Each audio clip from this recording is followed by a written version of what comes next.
It's the first week of spring this week, and you can certainly feel it. We wake up and we just throw open the shutters and you hear this symphony of birds, so many birds. They just sound so happy, and there are wildflowers everywhere, and we're discussing what we can plant in the vegetable garden. We have lots of different trees and vines and things that we are going to plant this episode. Now, I haven't done a renovating a ruin for a few weeks. I've done lots of cooking, as many of you know. However, behind the scenes, not on camera, I've still been doing lots and lots of work on all the different rooms we're renovating. I just didn't think it was that compelling for you to see on camera. But this week I have some things to show you. Since COVID, things have been really hard with deliveries. I mean, you'll order something that should arrive in a week and it takes 6 months to arrive, even just locally from Europe. So do you remember the ex-stable where I was waxing all the terracotta floors, and that big living room where we really want to entertain and host sort of parties and things like that?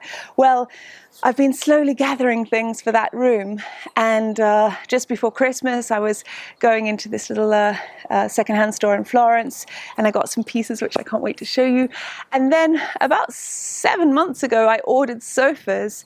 I think it was 6 or 7 months, yeah, and they're so beautiful, but they were made in France and they took so long to get here. Last year I did a special job for a client so that I could afford these sofas, because I just wanted, you know, the type of sofa that you could have for a lifetime, and they're so beautiful. So sometimes I think when you have to wait for something and save up your money for it, and then when it finally arrives, it's much more gratifying than just waking up one Saturday and saying, oh, let's go buy a sofa. It's, yeah, well, at least for me, I like delayed gratification. So yes, they've arrived, they're beautiful. I'll take you inside and show you that room, which is slowly coming together. And then we also have the kitchen, which leads off that room. There's this, well, it's a small little pokey kitchen, but we're going to expand it out because it's got this beautiful room with stone walls and arches, and that's going to become my main cooking room, because, as you know, I just cook 4 to 5 times a day. I'm always in there. I'm filming there. It's sort of my office as well as the heart of the home. So I'm very excited to make that a sort of secondary kitchen. The kitchen that we currently use, it has an oven that isn't ventilated, so things burn from the bottom. There's no pantry. I have to keep all my baking stuff in the bedroom, which isn't ideal. So this space is a lot bigger, and I can really make it into your typical Tuscan farmhouse kitchen, which perhaps some of you might be interested in seeing. It's you know how important the kitchen is to me, and so I can't wait to get started on that. And I've just been trying to talk with the plumber and the builders and coordinate everyone so that it can all come together after Easter. They're going to come and start all the building. But yeah, there's lots that's happening here. It's we sort of seem to keep plodding along with the polaio, the chicken coop as well. We had to choose the samples for the bricks. Finally arrived. Same dimension of the brick of the parapetto. Sì. But it's Meno spesso. sì, perché questo va in terra. Sì, sì. E io li metterei a spina di pesce. Ok. Tu sai, su. Alla fine c'è poca differenza, no? Non è che cambia tantissimo colore, no? Amore? No, cambia poco. Questo è più color terra, è meno color che è come questi mattoni qui. Sì. Do you like it more reddish or more? I like the red, yeah. No? Allora forse anche mattoni andrebbero presi un pochino più. Ma vanno benissimo. Perché sennò poi si crea un. Amore, whatever is cheapest. I mean, there's not a great difference. The colors, the color, same. Yeah. Okay. The bricks are being made by hand, and so they just take. It takes as long as it takes. Il tempo che ci vuole, no? So yeah, I've got some new things to show you, and some future plans to share with you. So let's go inside. Change of plan. I forgot I have to go and pick some vegetables for lunch. Can you believe we've had lettuce all through the end of winter? I mean, my parents planted these, I can't remember when exactly, but they're just doing so well in this sunshine. And we're planning to do another terrace down from here and over the other side. So we're going to pull up all of these, eat them obviously, and get ready for the new season. Planting, gosh, everything: zucchini and capsicum, and what else should we plant? Oh, look at this! It's so beautiful. We haven't even had a problem with slugs. I don't know why. And there are these roe deer that basically live around here. I don't know if you've ever seen a roe deer. I haven't been able to get one on camera because they're very shy.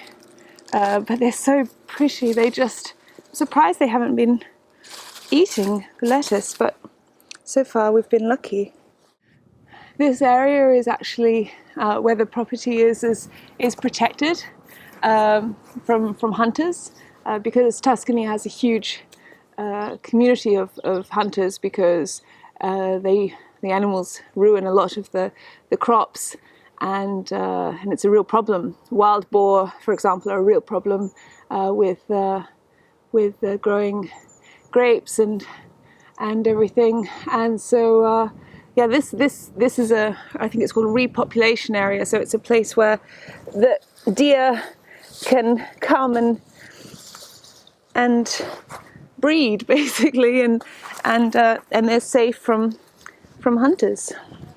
We still have the wild chard that I showed you in last episode.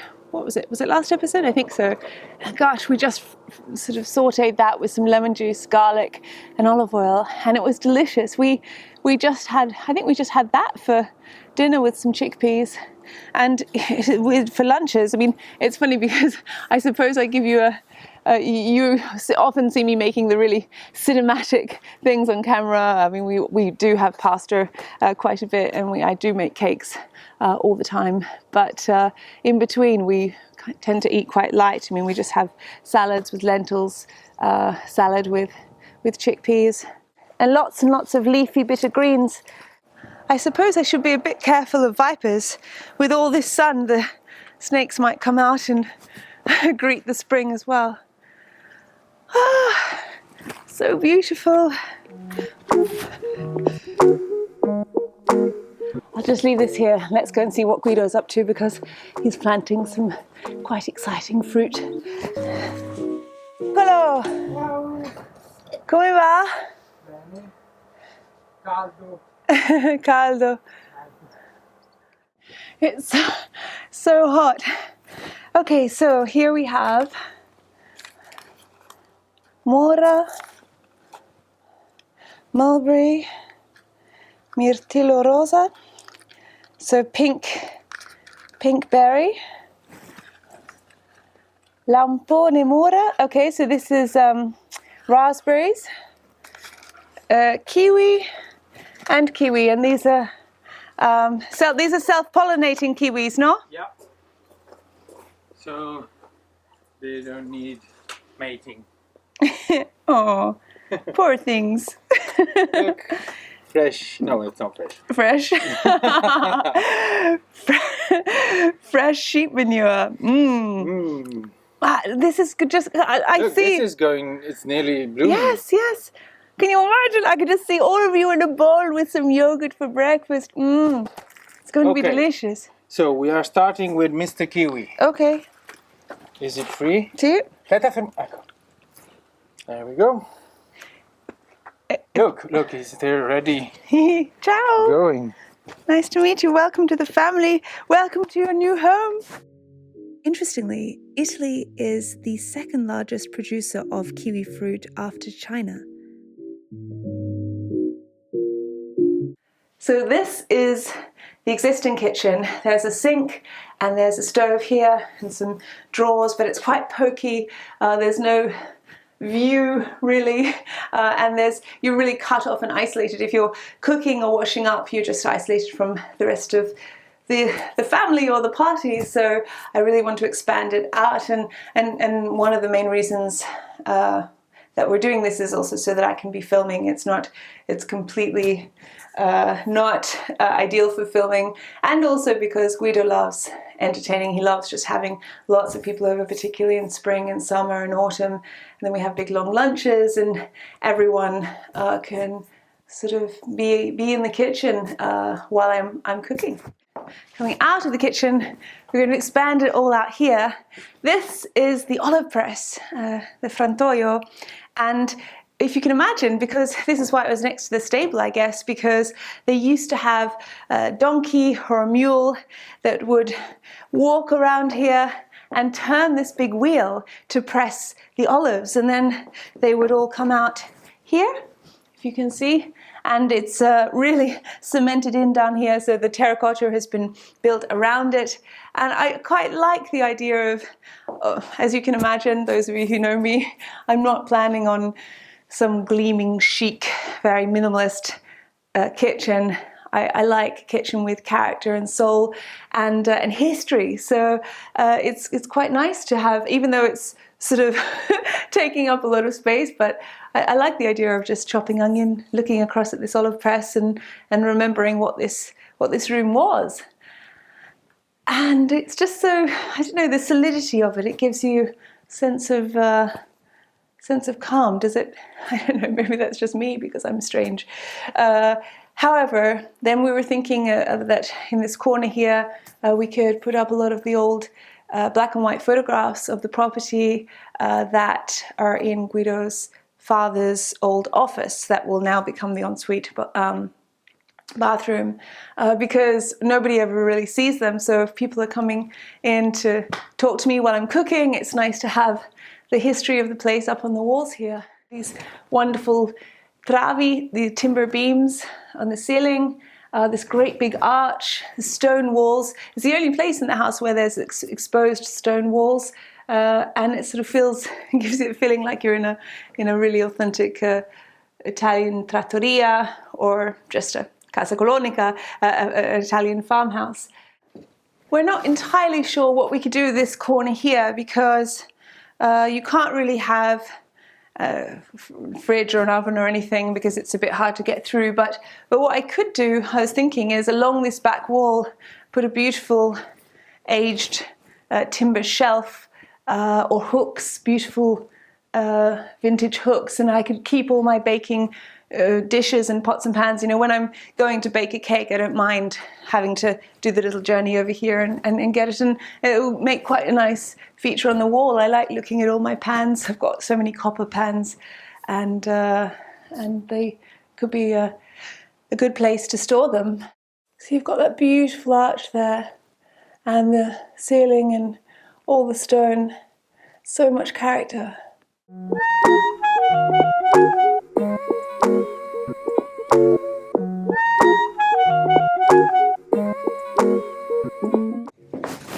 Look at these, I just love them. You might remember seeing them because when I did, about a year ago, during quarantine, I did the chicken meatball soup recipe down here.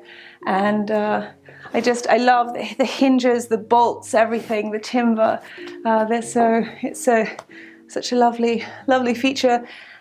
Here, because this is near the pipes that already exist for the water, we're going to put the sink, and I've found an old, just in the garden on the property at Florence, there's this wonderful stone sink, similar to the one that I used for our apartment in Florence, you know, when I did that blue and white kitchen. I just love a shallow sink. Now that I've been cooking in that kitchen for, I don't know, year and a half or 2 years or whatever, it's just so wonderful, because when you have a deep sink, it's really quite difficult when you've got big pots, but a shallow sink, it's perfect. And having a big long sink as well means that you can get your vegetables that you've just picked from the garden, and you just lay them all out there, and it's so easy. I find it really functional, and then it just looks very, very traditional as well. In all the old kitchens in Tuscany, they have these big long sinks which look more like a something for an animal. And the stone, it's made from pietra serena, which I don't know exactly what that is in English, but it's stone. So we're going to put that here. I'm trying to find a dishwasher that's low enough that it can go under the sink, because obviously if we're doing lunches for 12, 15 people, it's handy to have a dishwasher. Even me being as traditional as I am, I will concede that the dishwasher is very handy for when you're entertaining so many people. And then the big pots I just wash up by hand in the sink. Here in the corner we were thinking of putting the freestanding oven, and I'm excited to have with gas stovetop. I love gas. I'm not really a fan of induction or electric. I like to see the heat and feel it, and it gives me wonderful consistent heat when I'm cooking. So a beautiful oven in this corner. I want to get as big as possible because I don't know about you, but I just always find I've not got enough space in my oven. I'm always cooking, for example, if I'm cooking a roast and then I've got vegetables that are roasting as well, and then I've got a cake for dessert, and perhaps I'm, I don't know, wanting to also do some bread or focaccia or something. I'm always running out of space in my oven, so I'm trying to find the biggest oven that I can afford. And then over here, just beside the olive press, Guido was thinking we could put the fridge here. Not sure. It is a bit far from the sink and the oven, but is that an issue? Maybe not. Maybe it's good to sort of keep it out of the way so we've got more room in the rest of the space. Here we are in a little panda. Yay! We have to move it, otherwise the battery will go. While my parents are away. Ciao, buon pomeriggio. We're trying to get some... Attenzione al concello! Oh, that was close. And so, where are we off to, Guido? We are off to the cooperative and to buy the filo spinato to put the fence, to put horses. I have the problem that the hill always gets infested with grass and plants and everything, and it's like half an hectare, and it's always a big job, man time wise, to clean it up. And so, trying new idea, we just built a fence, and there's a neighbor that has horses that is happy to bring them here and make them eat all the grass. So you're getting the wire for the fence? Yeah. Come si dice? Non lo so. The one with the spikes. Barbed wire. Yeah. Don't you just love hardware stores? I just feel like there's so much possibility everywhere. Every aisle you look in, you think, you could create so much. But I wanted to show you, this hardware store has vaulted antique ceilings. Look.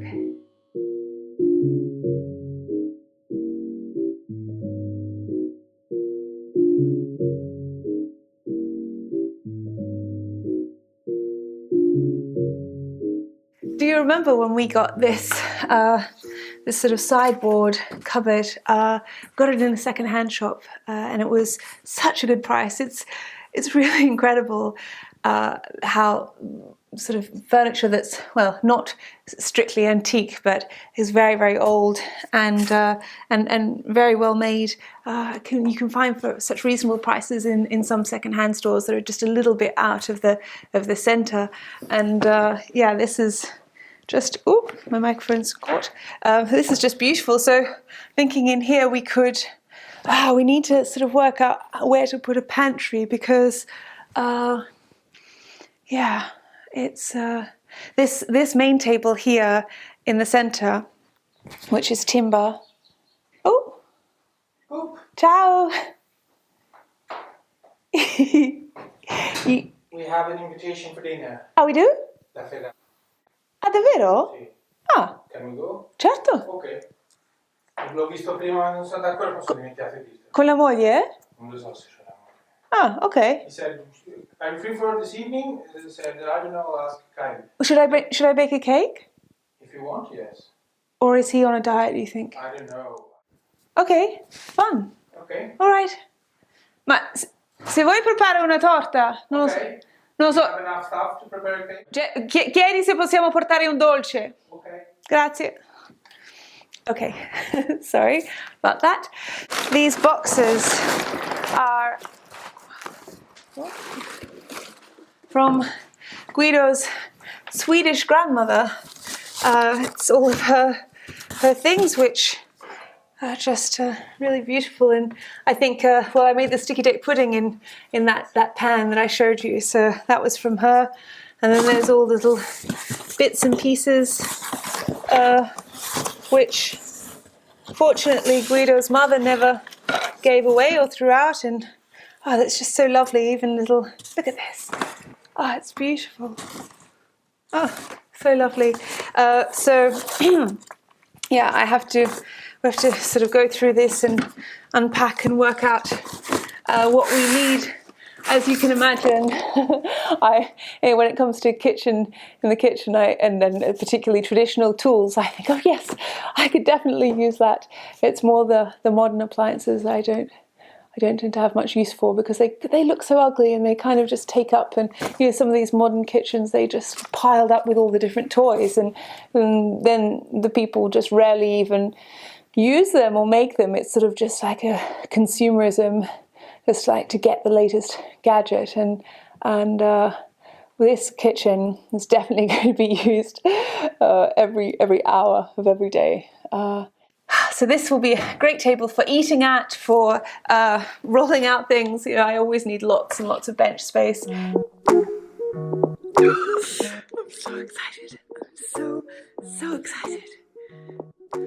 I feel like a little girl on Christmas morning, and when you just have to wait by the tree, but you have to wait for your parents to wake up in order to be able to open any of the presents. Guido's having a nap, and he said, after I wake up from my nap, we can unwrap the couches.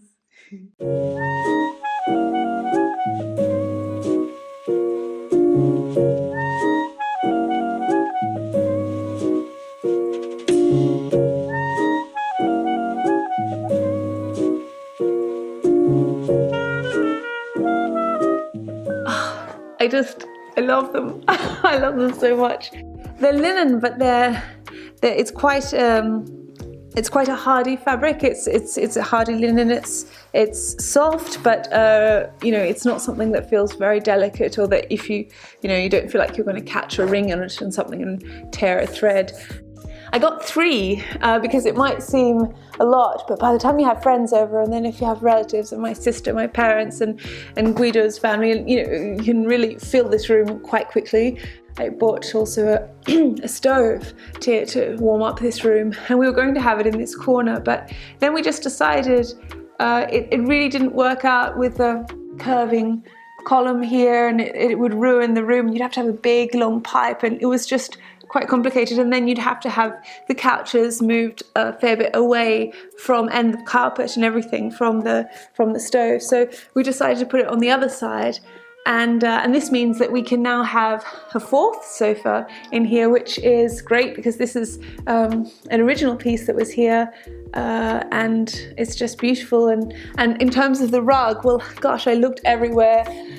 And then, well, aside from all the costs mounting up, and I'm running out of funds to pay for it, but we did have this up in our apartment in Florence, and this is Guido's grandparents' rug, and it's quite worn away in places, but I quite like that. I mean, Guido was saying, oh, maybe it's too worn, but yeah, I don't mind. I think it gives it character and soul, and you don't want to walk in and have it look like a showroom and have it be a perfectly pristine rug. It's nice if it has a bit of wear and tear, and then this goes so beautifully with this sofa, which I guess if you'd asked me, I probably wouldn't have chosen to go for pink. I've never decorated a home with pink before, any shade of pink, but I think here it kind of works because it almost tones into the terracotta, which has those deep earthy red tones, and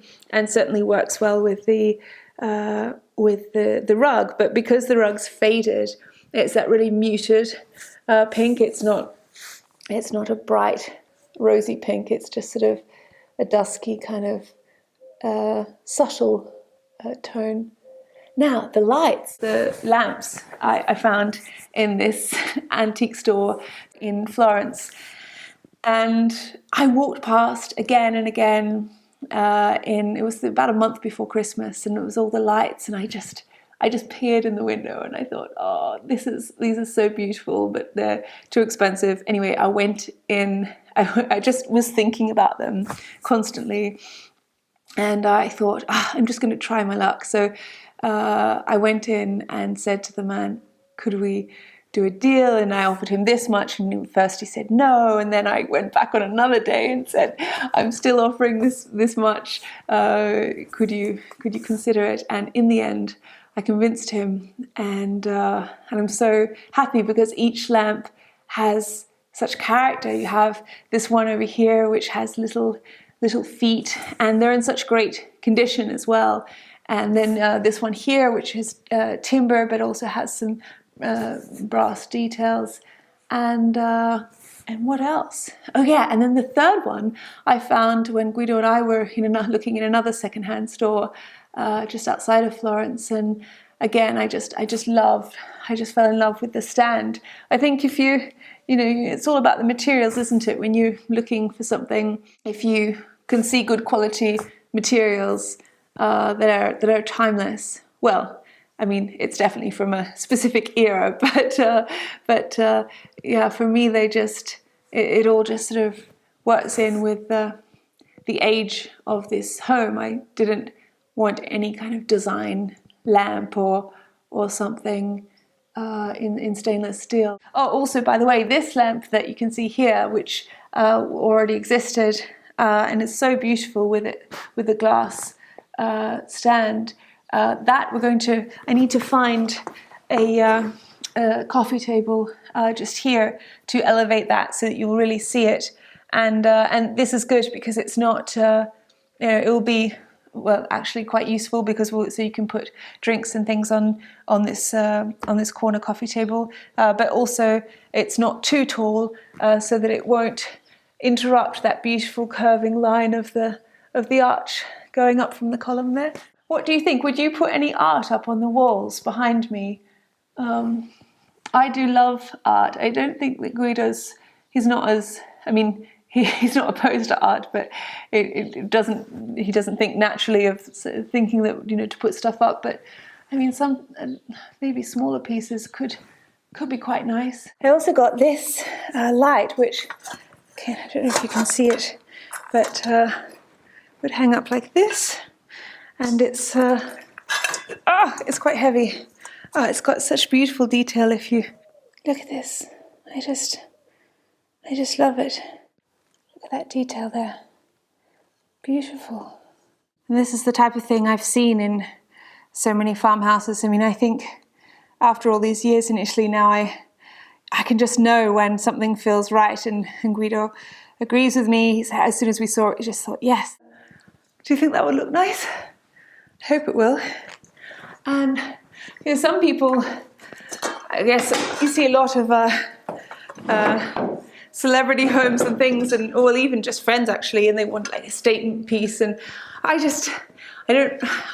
don't really want to make an impact. I like the eye just to be able to move with serenity from one piece to the next, and not necessarily be drawn to some eye-catching piece, but just to feel this sort of harmony in terms of the color palette and all the materials around you, so that nothing actually grabs your attention, but everything feels that it's working together.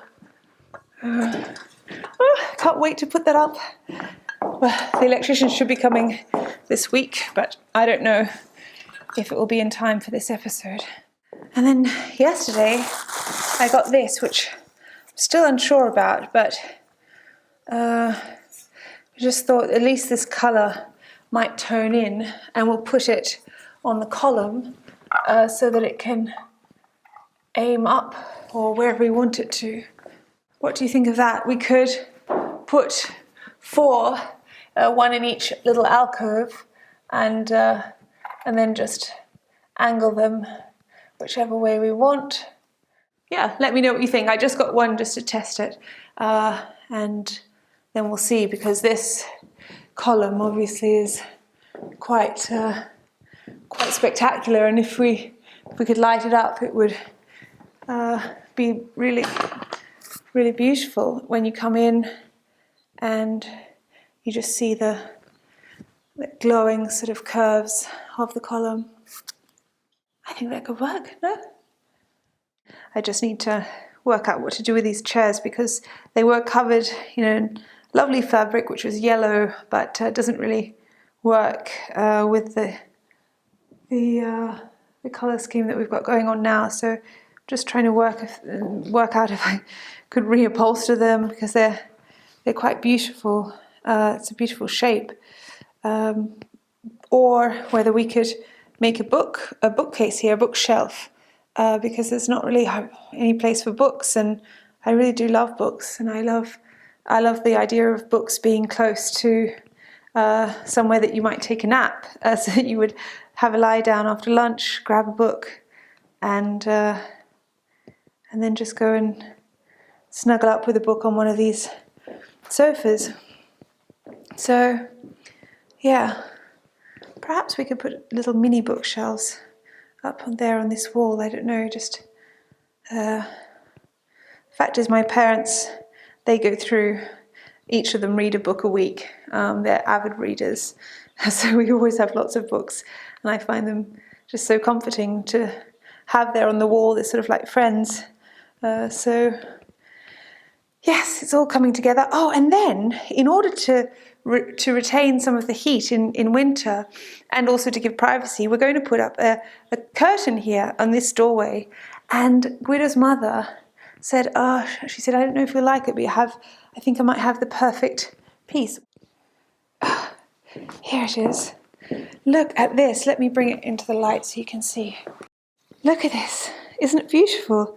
It's so thick. So it will be perfect for trapping in the heat. And I just threaded it on this